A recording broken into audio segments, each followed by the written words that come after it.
athyglisbrestur var ekki vandamál. Samfélagið vandamálið, af því að það ekki hannað í kringum fólk með athyglisbrest.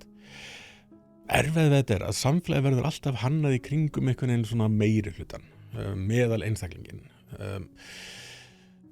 Það bara hagkvæmt. Það meikar ekkert sens að vera með samfélag sem endalaust hannað utan allar möguleg frávik.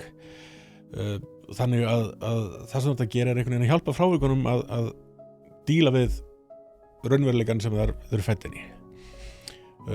Og það þar held ég sem fram við, staðinn fyrir að segja ok, þú ert að eiga við þetta, þá þarf þú einhvern veginn að finna leiðina til þess að tækla þetta, komast yfir þetta, feysa kvíðan þinn og gera þetta samt.